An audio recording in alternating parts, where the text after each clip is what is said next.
Well, good afternoon, everyone. I'd like to welcome you to what promises to be a very special program today. My name is Bill Jenny. I'm the Regional Historic Site Administrator for the Vermont Division for Historic Preservation.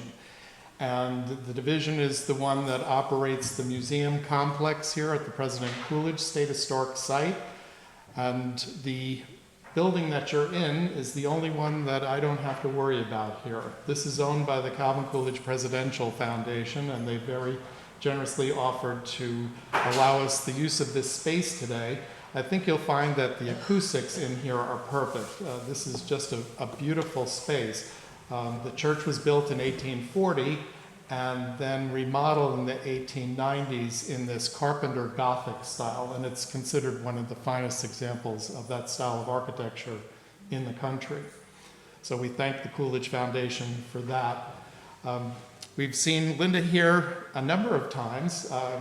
She's a real gem, and in various guises. She's done a Civil War program, and also Vermont History Through Song, which is just wonderful. And so today is a brand new program for us, all about the Vermont suffrage movement. And so the Vermont Humanities Council funds this, and they have asked me to read this little statement. The Vermont Division for Historic Preservation is pleased to host Linda RADTKE, who will be presenting From the Parlor to the Polling Place, Stories and Songs from the Suffragists today. This presentation is sponsored by the Vermont Humanities through its Speakers Bureau program. In addition to providing public talks, the Vermont Humanities sponsors book discussion programs, a wide array of literacy programs, and other humanities events statewide.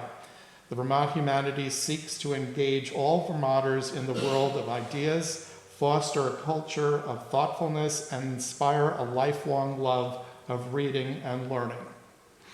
And they also would love you to complete an online survey, and I have copies of that link if you'd like to do that after the program. So without further ado, I'd like to turn this over to Linda RADTKE and her accompanist, Ernie Drown. Thank you, Bill. Glad to be here, and before we start with the women's suffrage movement, there's a song I always have to sing when I'm here. And I'm looking at that pew right there, which was reserved for the Coolidge family. So this is after the 19th Amendment, but we'll go fast forward and then we'll go all the way back to 1848 after that with some songs. 1924, Keep Cool and Keep Coolidge.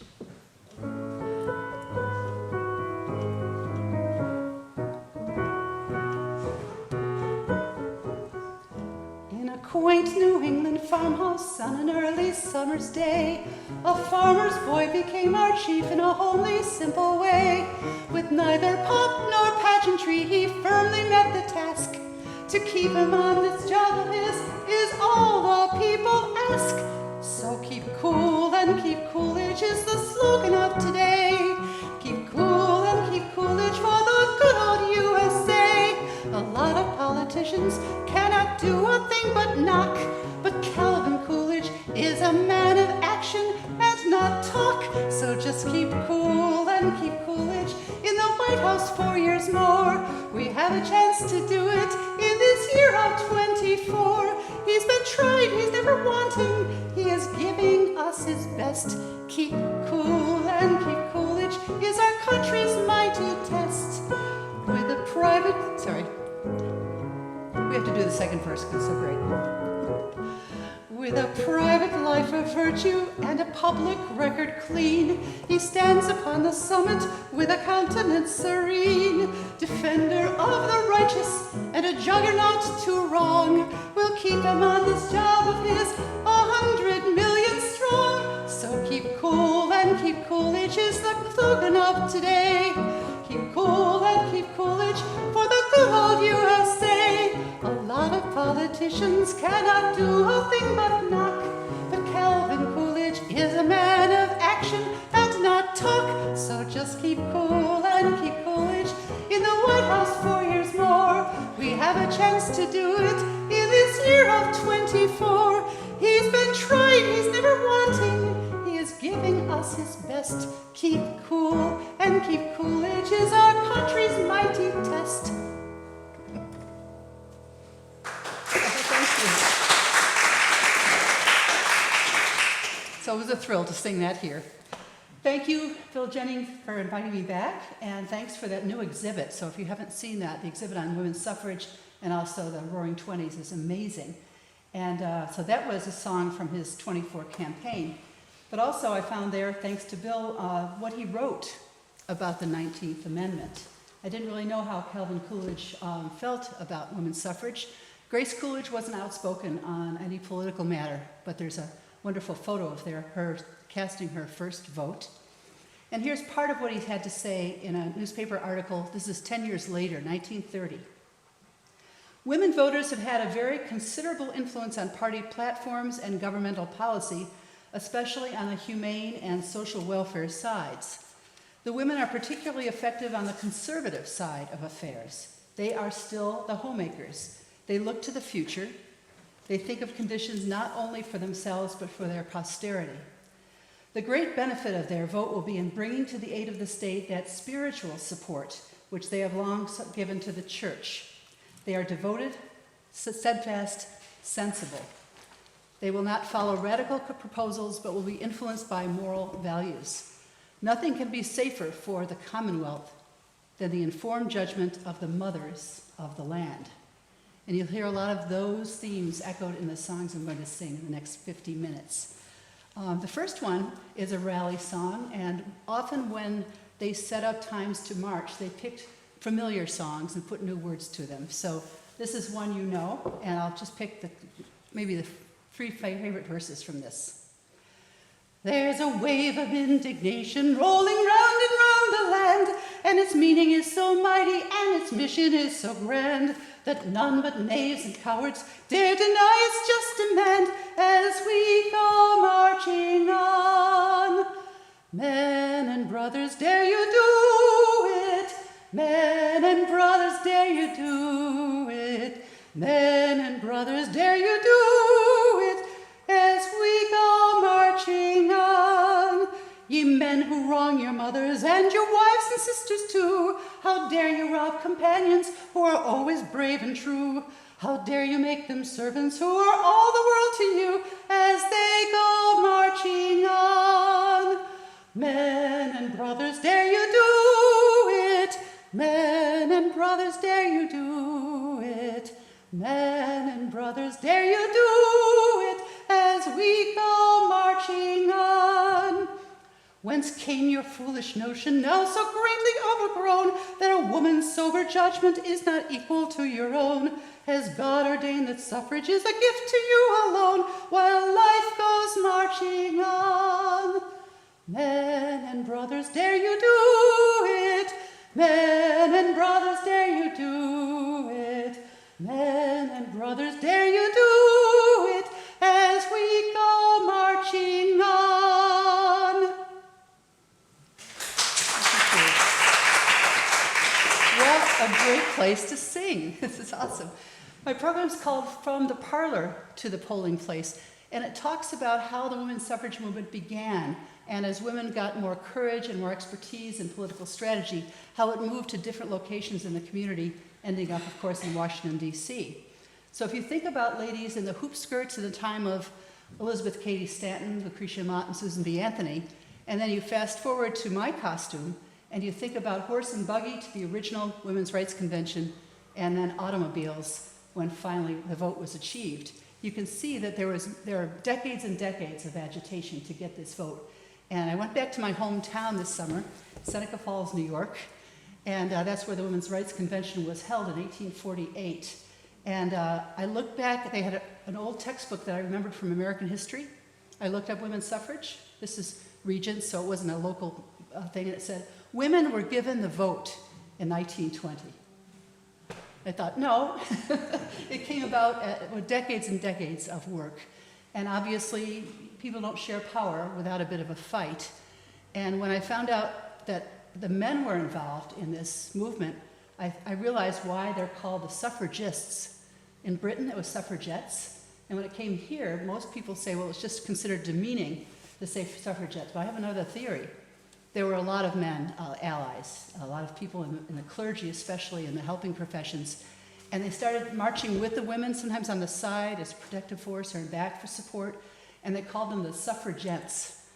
And so after a while, just everybody became a suffragist. And I think last year for the centennial, we learned a lot more about that event and who was left out of the fight and who still struggles to get the voting rights today. But suffragists, many of them had great support from their families. Others were ostracized. Near the end of the movement, they were imprisoned, sometimes force-fed, and certainly attacked by people and humiliated.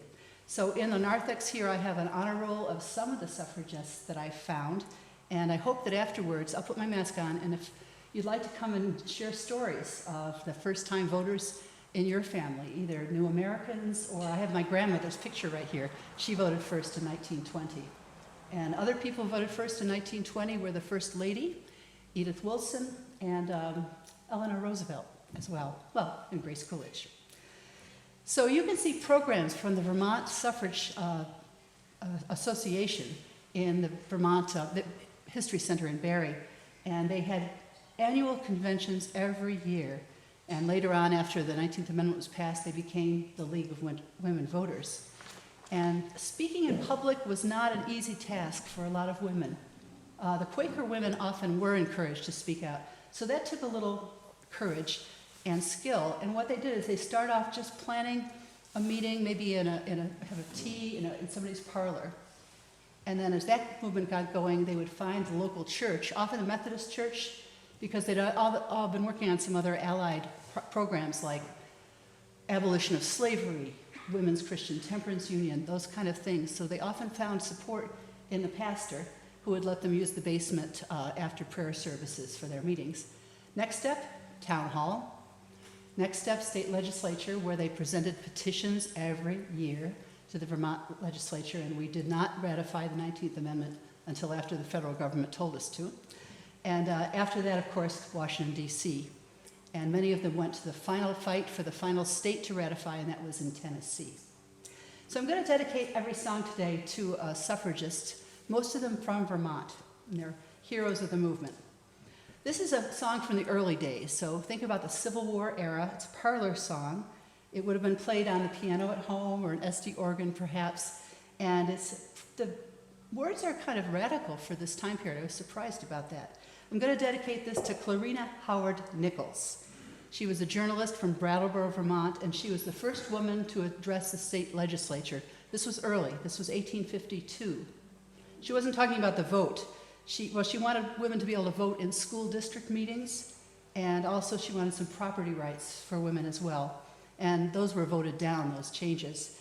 Finally, she decided that abolition of slavery was a more important cause, so she moved to Kansas. And the Free Soil Party became kind of famous there. And here in Vermont, there's a center for women and children called the Clarina Howard Nichols Center. So this has a kind of nice title. I will speak my mind if I die for it. Sounds to me like Gilbert and Sullivan a little bit.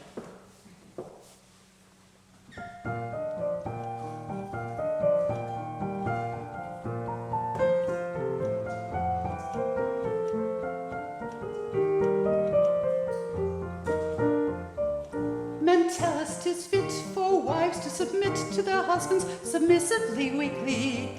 And whatever they say, their wives should obey, unquestioning, stupidly, meekly. Our husbands would force us their own dictum take, whether ever a wherefore or why for it. But I don't, and I can't, and I won't, and I shan't. No, I will speak my mind if I die for it.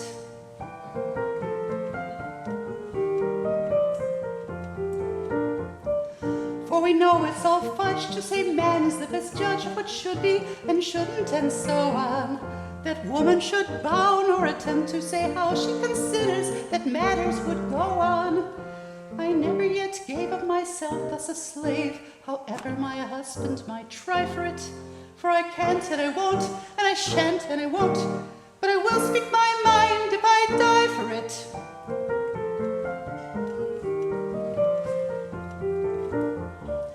And you ladies, I hope, who with husbands to cope with the rights of the sex will not trifle.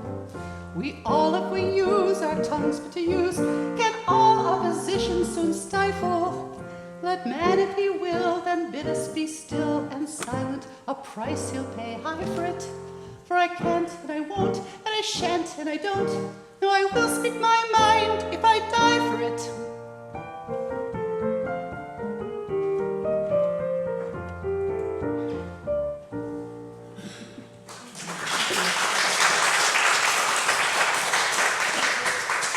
It is fun when you look at these songs in the upper right corner where they have the composer's name. It's often initials, or it's something like Mrs. John Wood. And so it becomes really hard to do the research from those days. Either they were hiding their gender or just that was the way that you went by your husband's name. And where I live in Middlesex, Vermont, I went to the town hall offices and got permission to look at the town clerk's book from 1920 and got to see the names of the women who signed up to vote for the first time. And beautiful cursive, of course. And it was interesting because they were all listed under their husbands' names unless they were Miss, the school teachers. And I had a ninth grade student with me doing some research, and he could not read the cursive. But it was really fun for him because he could see the names that are still in our town today, the old farm families. So the strategies women used changed over the decades. And I think initially, not that song particularly, but a lot of the songs that were for a bigger audience tried to be gentle or genteel perhaps, and not be too angry or too strident in their requests. That, of course, changed. And they discovered, I think we all know this, that the one word that's the most powerful word in English, well, in any language, is the word mother. And you saw that in Calvin Coolidge, as the mothers in the land are voting, the Commonwealth will be safe. And so they thought they would first of all talk to men about their respect for their mother, and how could they insult her by denying her the rights of citizenship. So this is called Give the Ballot to the Mothers. And this again is from the early days. And they used an old tune that some of you might recognize. It's from the it's from the Civil War, Marching Through Georgia. This is the one that was sung at General Sherman's funeral. And they used that because it was familiar and beloved in the Union. And this was written by, the words were written by Miss Slade and Mrs. A.B. Smith. Yep.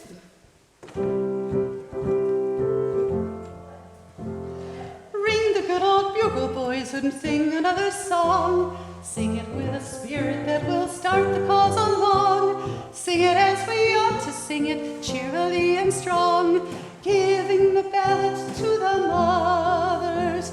Hurrah, hurrah, we'll bring the Jubilee. Hurrah, hurrah, our spirits can be free. So I'll sing this chorus from the mountains to the sea, giving the ballot to the mothers. Bring the good old banner, boys, and fling it to the wind. Mother, wives, and daughters, let it shelter and defend. Equal rights, our motto is we're loyal to the end. Giving the ballot to the mothers. Hurrah, hurrah, we bring the Jubilee. Hurrah, hurrah, our spirits shall be free. So we'll sing this chorus from the mountain to the sea, giving the ballot to the mothers.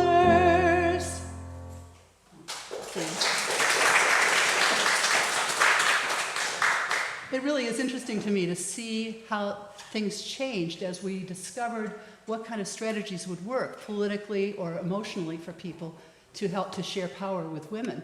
And at the end of the program, I have another song about mothers from 1914, and you can see how it's changed, not only in sort of the jazz age piano, but in the words. I'd like to dedicate this next one to Miss Lucy Daniels. She was from Grafton, Vermont. She had some property. She had inherited some property.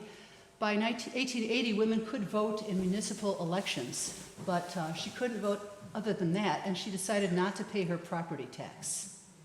So the town fathers, and they were fathers, got together, and they actually seized some of her land.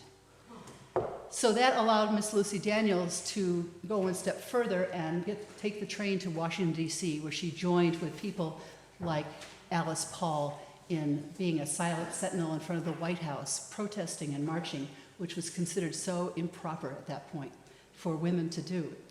And when she got back to Grafton, she was sort of a pariah. But she used to go around, they say, and give 50 cents to every young girl she saw in town and say, go to town meeting because you need to learn how these meetings are run because someday you will get a chance to vote and be present. So this is a comic song, 1855, and the idea is that it's going to happen, men, so you might as well get on the bandstand now, because otherwise women's votes are going to make a difference. And the illustrative story I have about that is Governor Percival Clemens of Vermont. He was an anti-suffrage man, big liquor interests and factory interests, and those people were often against women voting for various reasons. But every year, the women would come and they'd present their petitions with thousands of signatures. And one year, the House would say yes, the Senate would say no, and then it would flip the next year. It would go on and on and on, almost as if they were kind of working it out themselves, that they would listen to the women, but nothing would happen. Finally, they got both houses, and Governor Clement refused to call a special session to vote on it. So Vermont did not join the first 36 states to ratify that. So this one is about an unenlightened man who's talking about women and how they're not ready to vote. And then the woman comes in and sort of convinces him. Winning the vote. I have to play both parts because he doesn't sing. He does sing, actually. It's a vaudeville song. I've been down to Boston, boys, to see the folks and sights. Dear me, I heard such fuss and noise about the women's rights. Now 'tis plain as my old coat, as plain as plain can be, that when the women want the vote, they'll get no help from me. Not from Joe, and he knew it, not from Joseph, no, no, no. Not from Joe, not from me, I'll tell you no. Now here's the girl. Joseph, tell us something new, we're tired of that old song. We'll sew your seams and cook your meals, to vote won't take us long. We will help clean house, the one too large for man to clean alone. The state and nation, don't you see, when we the vote have won? Yes, we will, and you'll help, for you'll need our help. And Joseph, yes, you will, when you're in, so you better help us win. Changes his mind now. You're just right, how blind of men, I ne'er had seen it thus. It's true the taxes you must pay without a word of fuss. You are subject to the laws I make, and yet no word of note. Can you sing out, will it would count? I'll help you win the vote. Yes, I will, thank you, Joe. We'll together soon be voters, yes we will, if you'll all vote yes at the polls next fall.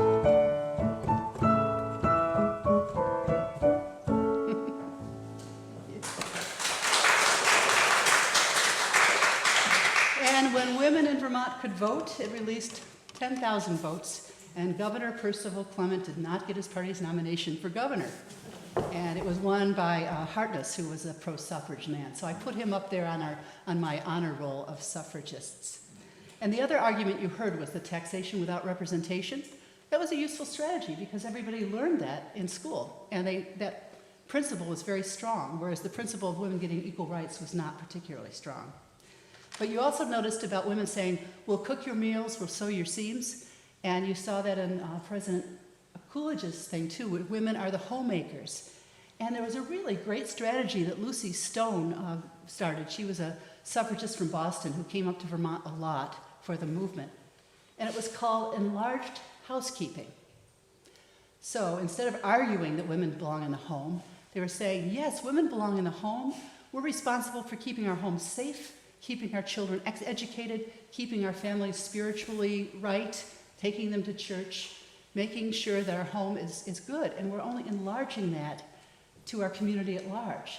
So we are the cleaners, and we will help clean up the mess that the men have made of our community. So let us do our natural function. And it really worked. It was very effective, instead of arguing against that role that women had, but just saying, we are the people, we take care of people. And again, that's what provided some of the resistance to suffrage too, because liquor interests were so strong. And of course, they knew that women would probably bring prohibition in. So one successful argument was the idea that men and women need to work together to make a better union. And this next one is, again, a very familiar patriotic song. And there's a beautiful cover design for the sheet music. It's called Uncle Sam's Wedding. And I want to dedicate this to Annette Parmerly. She was a Vermont suffragist, lived up in Enosburg Falls. She and her husband were Methodists, and they worked very strongly for the Christian Temperance Union. They worked for abolition of slavery, and she was indefatigable. She kept on going, never gave up, and they called her either Annette the Suffragette, or Annette the Hornet. And what I like about her procedures, you can see that from some of her broadsides, she used humor as a way to convince people. And at one point, she had this rally and said, "Are men ready to vote?" And so it was a men's suffrage convention. And she had these arguments like, men are too emotional to vote. Because when you see them at a sporting event, they're out of control, you know. Or when there's a conflict between people, men have to resort to fisticuffs, and women are good at negotiating, and all those arguments. So I think a lot of these ones early, before they got really angry that they didn't get the vote, were sort of funny and just trying to use good humor to convince you. So I found 4 sets of suffrage lyrics to this song, but I guess I'll just do this one. Is this by myself? What are you doing? Uncle Sam's Wedding? No, I'll play for you. Oh, good. You know this one. Of all the songs that have been sung within the states and nation, there's none that comes so near the heart as Uncle Sam's relation. Yankee Doodle is his name, U.S. his honor station. Red and white and starry blue, his garb on each occasion. When Uncle Sam set up his house, he welcomed every brother, but in the haste of his new life, he quite forgot his mother. Now his house is up in arms, a housewife he must find him, to sweep and dust and set to right the tangles all around him. Uncle Sam is long in years, and he is growing wiser.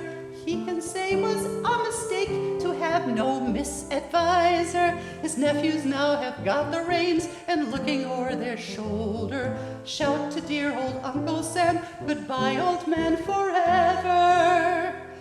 Now we're here, dear Uncle Sam, to help you in your trouble. And the first thing best to do is making you a double. Yankee Doodle will be glad to join in us in spreading the news abroad o'er all the land for Uncle Sam's great wedding. Thank you.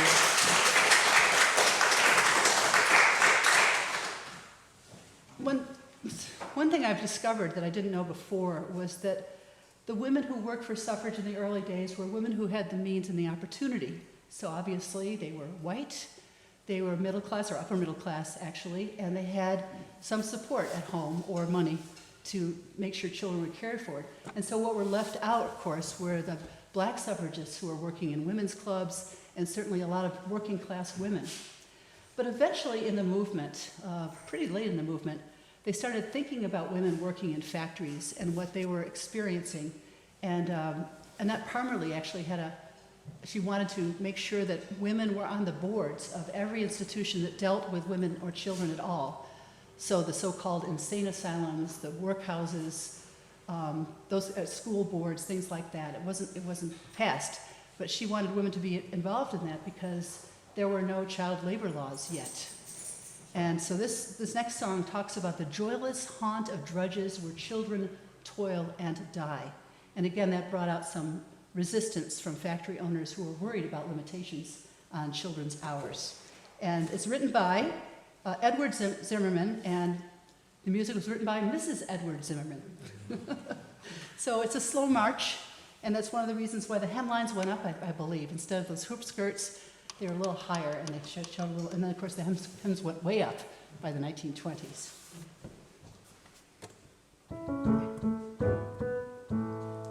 What means this votes for women? Just this, the time has come when we may vote with freemen, concerns of land and home, then snap the ancient tether, enthralling us too long, and stoutly pull together to right a grievous us wrong. Shout the song of votes for women, bring it out upon the air. Here it's no tea patron freemen, who the right will dare. Sing aloud with lusty vigor, till it rattles earth and sky, that the woman's cause grows bigger, and the woman's day draws nigh. The votes of sisters, brothers in every sovereign state, for us and many others, light a gloom of fate.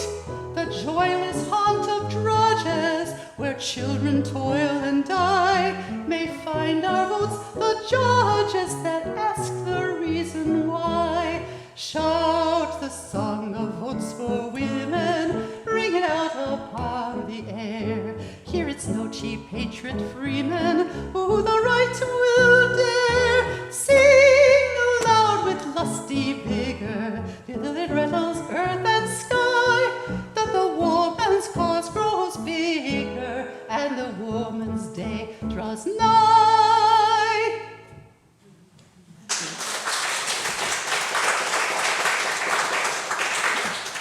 Out there I put one book that I can recommend to you that reads like a thriller, and it's called The Women's Hour. And the idea was, this is the time, and what happened was after the Civil War, they were working so intently for the abolition of slavery. Black men got the vote, but women were told, you need to wait, because that's just too much change for the country to handle. And so Wendell Phillips, who was my hero, abolitionist, said, this is the Negro's hour. This is not the woman's hour. But wait, and of course it wasn't until 1920 that that happened. So I'm going to dedicate this next song to Edna Beard. Her portrait is in the State House in Montpelier. She was the very first female representative. She didn't waste any time, and she proposed a bill in 1922. And what she wanted was $2 a week child support to mothers whose husbands either couldn't work, had a disability, or were ill, and it was voted down. It was too early to consider that kind of welfare. And she did a lot. She was a teacher and a town treasurer, and she ran a dairy farm with her brother. So this next one, let's see, it's hard to turn pages with gloves on, is a poem, and I couldn't find the music to it, but the words were so wonderfully snarky that I had to read it to you. And she has a real name. Mary Louise Carleton wrote Votes for Women. There is no realm in earth's domain, mongst birds, nor beasts, nor bees, where such unequal code doth reign at that which man decrees, who holds that women have no part nor place in council grave, who holds that men alone are smart and brave and pure and wise and brave. Thou relic of a bygone age, shall we thy truth admit? Shall never man turn o'er the page on which was error writ? Shall we ne'er awaken from the night we dwelt in cave and tree, when simple force of might made right, when women mute must be? 'Twas said not many years ago by men wise and discreet that women had no souls, you know, but only hands and feet. These days we've souls, that's some relief, but still the fact remains, according to man's best belief, we are sadly short of brains. Day follows night and darkness flees, and dawn and justice reigns, when inequality shall cease, in council all may share. According to man's best, why should not women work with man to speed the coming day, when shall become in fact the plan that God hath had alway? And often the suffragists use the rhetoric and the music sometimes of the Christian church. They are predominantly a Protestant movement. Obviously a lot of people left out of that, but they would use hymn tunes. But also they'd use the rhetoric from the Bible. And so there came another great schism in the movement. Elizabeth Cady Stanton from Seneca Falls was such a radical. She wrote the Women's Bible, which I struggled through, but it's pretty amazing because she goes through the whole thing and shows patriarchy and the damaging effect it's had on women and argues that is not God's plan. On the other side, religious women look to the Bible for evidence that men saw women, or God saw women as equal, and that was the goal of the progressive era, to have this happen. It was going to happen. So there were a lot of arguments and a lot of, especially trying to silence some of the more radical voices in the beginning for fear of scaring off some supporters. And it still happens today, but I thought it was interesting that when women started to say that, like Elizabeth Cady Stanton didn't travel. She had, I don't know, 7 children maybe, but she wrote. She had that legal mind, and she would write so much.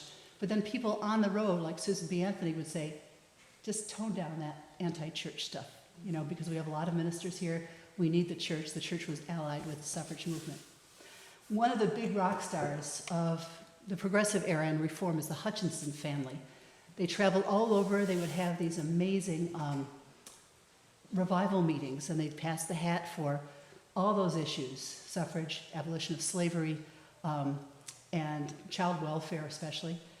And this song was sung for the, not the bicentennial, the centennial of the United States. So here we are in Philadelphia, 1876. So this song is called 100 Years Hence, and I love sort of the optimism, the utopian vision of what will America be like in 1976. And it uses an old hymn tune some of you may know.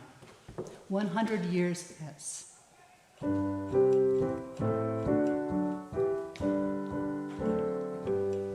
100 years hence, what a change will be made in politics, morals, religion, and trade, in statesmen who wrangle or ride on the fence. These things will be altered 100 years hence. Our laws then will be uncompulsory rules, our prisons converted to national schools. The pleasure of sinning is all a pretense, and so we will find it 100 years hence. Oppression and war will be heard of no more, nor the blood of a slave leave his print on our shore. Conventions will then be a useless expense, for we'll all go free suffrage 100 years hence. Instead of speech-making to satisfy wrong, all join the glad chorus to sing freedom's song. And if the millennium is not a pretense, we'll all be good neighbors 100 years hence. Amen. Thank you. One argument also about what was God's plan in terms of men and women living together, working together, was sort of blown apart by an early suffragist from my part of the world, from the Finger Lakes. Her name was Matilda Jocelyn Gage. And she had spent a lot of time with the Haudenosaunee people, what I knew as in school as the Five Nations. And she observed something important, that women appeared to have a role in the decision-making of the group, of the community. And so she, as a social reformer, said, looking at the way these Native Americans organized their life, maybe it's not God's plan with Adam and Eve and Eve subservient. And of course, again, some of the leaders of the suffrage movement said, shh, you know, because they weren't really interested in Native American culture at that point. So that was one huge schism in the movement. Let's see. By the way, I had no idea about women's history when I grew up in Seneca Falls. If you go there, there's a wonderful national park. And the federal government came in at a time when the town really needed it and made this beautiful display and museum. And when I was growing up, there was one of those New York State signs on the corner, but the building was a laundromat, which I always thought was great. So one of the uncomfortable things, I think, to face about this movement is rights for me but not for you, that kind of thing.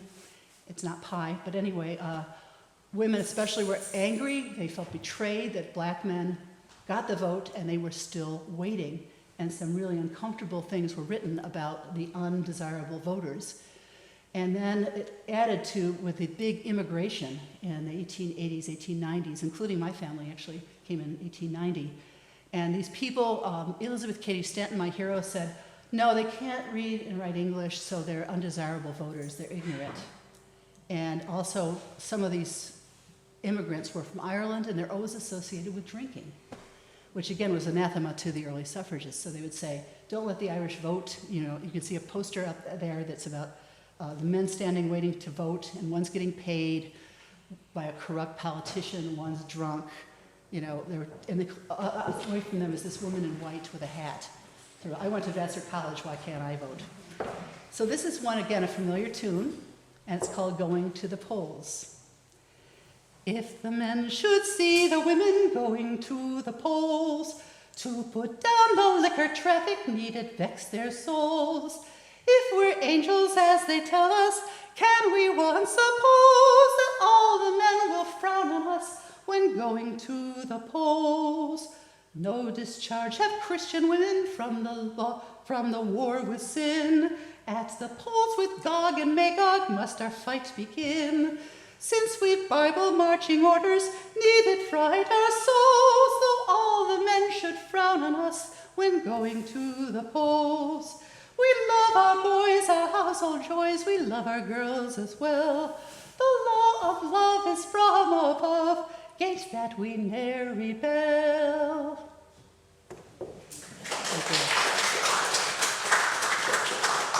I had to look up Gog and Magog. They were evil forces, apparently, in the Old Testament.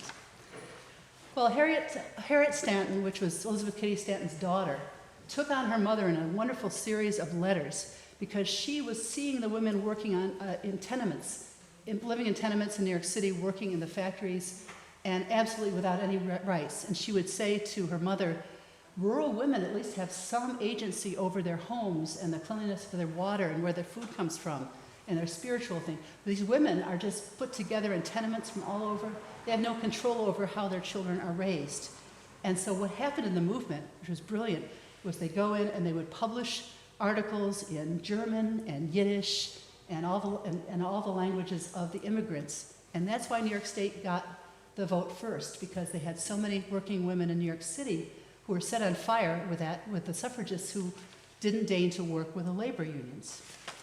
So this is another one about keeping woman in her sphere, that idea of, you know, should women just stay in the home or do they have a responsibility to their government? And again, they use the idea of cleaning up everything. And I wanted to go back to dedicate this to Lucy Stone. She was amazing. She was married to a suffragist as well. But like me, she was one of those early women who did not change her name when she married. And that was really radical at the time. There's a story about her speaking in Rutland where people were booing and hissing until her husband came on stage. Keep women in her sphere. I have a neighbor, one of those not very hard to find, who knows it all without debate and never changed his mind.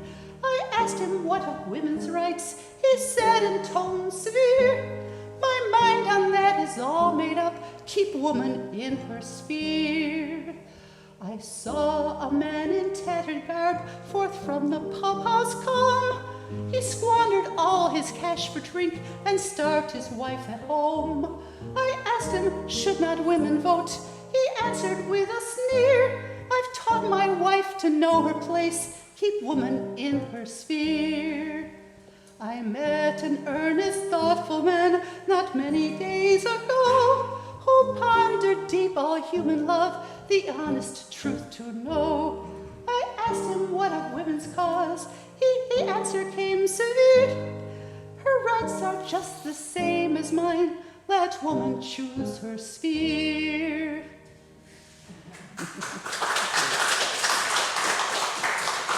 And you heard from that last line, the idea of women having a choice surfaces again and again in these songs and stories. And Elizabeth Cady Stanton went one step further, even before Margaret Sanger, and she said, I think that maternity itself should be voluntary. And of course, shh. So now we're talking about the working women, and I wanted to bring up another New Yorker. Her picture is out there. Her name is Ernestine Rose, and she was born in Poland, a rabbi's daughter, and she came to America and she worked with Susan B. Anthony on the rights of married women to hold property, abolition of slavery, and especially religious tolerance as a Jew. But what happened is she started working with them. She was very open. She was an atheist. So again, that caused some uncertainty in the movement, but she was very effective speaking to the immigrant labor in the factories. And actually, it did change quite a bit after 1911, the Triangle Shirtwaist Fire, in New York City with women working in the sweatshops were stuck up there, and more than 100 women died. And I think that helped to galvanize some of these middle-class women to look at their sisters who were living that way. So this is in Yiddish. Anybody here speak Yiddish? Yay! You can help me afterwards. Try really hard. I had help from Avram Pat, who's our state legislator, who grew up as he says, a red diaper baby in New York speaking Yiddish.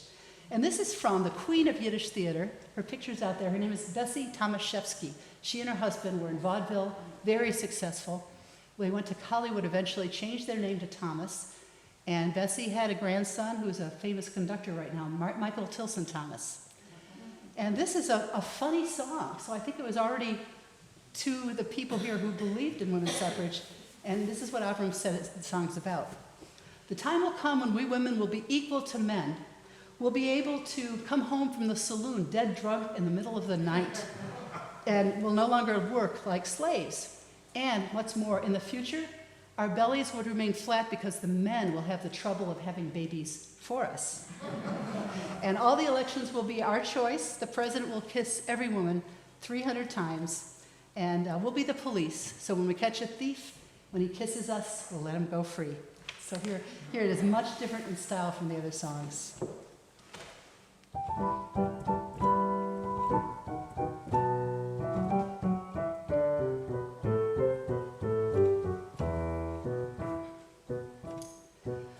Viel Neues bringt jetzt heraus die Zeit.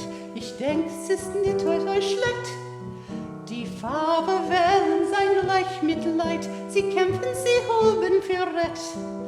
Verschiedene Frauen für allerlei Losen, selten kleine aus Pläne. Sie laufen herum wie Spülsen, die Gasen, sie machen Streit mit den Männern. In sie schreien, prüf nur treuen, wenn nicht mit ihr dann bereit. Folgt nicht den Plan, Herr, nie, sie fiel den Mann. Tome heut die Meure, wird vielleicht erschleckt.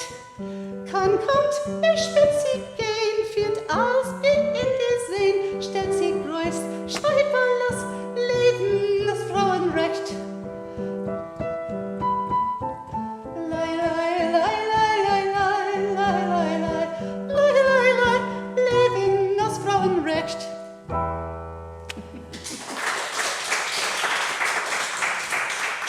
Now we're coming to the end of the battle, and as I said, the stridency increased and brought back much more resistance from people as women were marching in the street, actually having a picket in front of the White House during wartime. There was one sign that said, Kaiser Wilson, why are you fighting for democracy abroad when we don't have it here? And for that, there was a lot of resistance. And they split again. The original party, which was more reasonable, I guess, that was the way they saw it, was taken over by another one of my heroes, Alice Paul and Carrie Chapman Catt. And they saw a more politically savvy campaign. And so this story of ratifying the last state comes in this Elaine Weiss book. And it really reads like a thriller. And it's going to be a movie. Steven Spielberg's company, it's called The Woman's Hour. And let's see. Oh yeah, the producer is Hillary Clinton, actually. And it didn't get made last year, but I think it'll be around on PBS.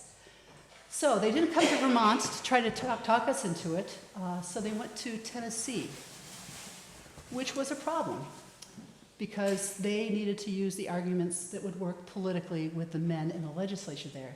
So it was 6 weeks, hot summer, 1920, in Nashville, and the suffragists got one floor, and the out-of-state suffragists kind of stayed in the back of the scenes, because we know in Vermont nobody likes somebody coming in telling us what to do. They used the local suffragists. But upstairs, on the 8th floor, there was something called the Jack Daniels Suite. And so as they politicked and lobbied, men who were pro-suffrage wore the yellow rose, and the antis wore the red. There were women who were anti-suffrage too. But their arguments had to do with racism, and had to do with the idea that your Southern women, of course, will follow their husbands' leads. And so the combination of the women and men from the white part of the South would definitely override any black men and women who managed to get by the Jim Crow laws. And so all that stuff about poll taxes and literacy tests and all those are still with us today, that idea of voter equity. So you can see that from the beginnings to 1920, their methods changed and became more strident. And some of them got arrested. Even if you've been to Shelburne Museum, the mother of Mrs. Webb got arrested for trying to burn an effigy of President Wilson. I mean, that did not happen back then. But part of it, too, was convincing President Wilson that women had such a part to play in World War I and were such a help to the nation. They sort of deserved to be treated as citizens.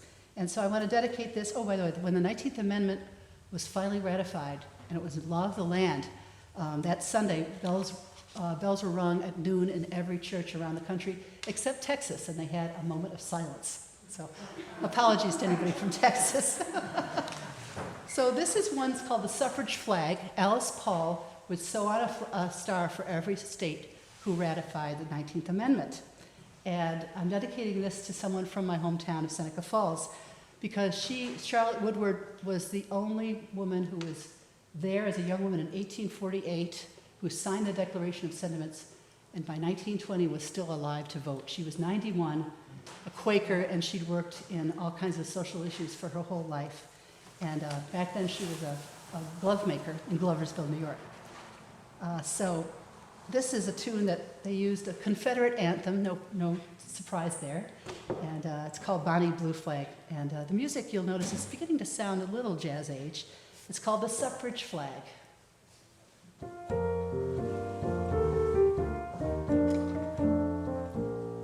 There is a band of women, and to our manor born, emerging from the darkness past and looking toward the morn. Their mothers labored, waited for night without a star. The morning showed our suffrage flag that bears the woman's star. Hurrah, hurrah, for equal rights, hurrah. Hurrah for the suffrage flag that bears the woman's star. This band is all reforming, war shall be at an end. Bayonets and swords shall rust, we'll use our brain, the pen. Laden with precious freight now, thunders the progress car. The headlight waves our suffrage flag that bears the woman's star. Hurrah, hurrah, for equal rights, hurrah. Hurrah for the suffrage flag that bears the woman's star. Hurrah, hurrah, for equal rights, hurrah. Hurrah for the suffrage flag that bears the woman's star.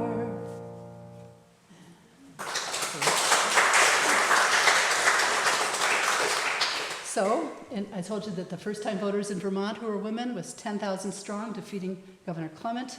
And in 1920, in the United States, of course, many women in the West were already voting for years. But this election, 10 million women voted. So it's 1/3 of those eligible.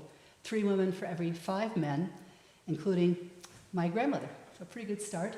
But as they say, it's hard won, not done. And we know that. We know about the importance of voting for everybody.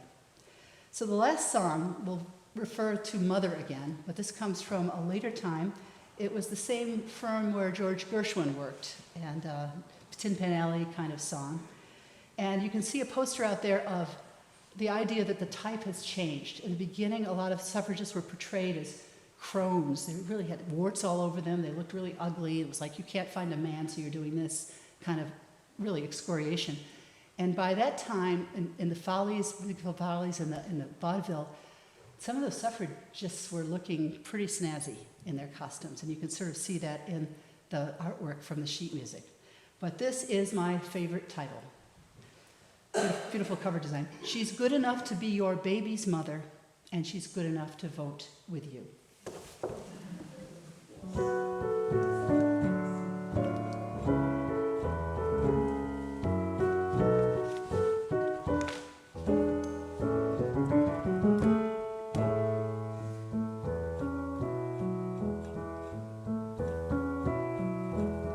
No man is greater than his mother. No man is half so good.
because the concert ain't over till the audience gets to sing. And this one you're going to know, but I just wanted to do 2 verses because I love the words on this one. And then do meet me out in the narthex and we can talk about, put our masks on, we can talk about what you know about suffrage. It's a right to serve it, the nation in its every hour of need, her right to sit in judgment of her country's faith and creed, and show the world some courage by some high heroic deed as she goes marching on. Ready? Glory, glory, hallelujah. Glory, glory, hallelujah. Glory, glory, hallelujah. As she goes marching on. It's her right to train the children in the home and in the school, to help in framing statutes and determine who shall rule, and like man to cast her ballot for a statesman or a fool as she goes marching on. Glory, glory, hallelujah. Glory, glory, hallelujah.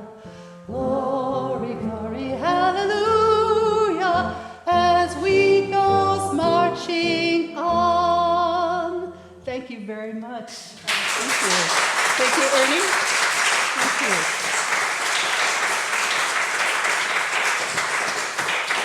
Thank you. Appreciate it very much. And especially here. I don't think that's the first time the song was sung in this church, do you?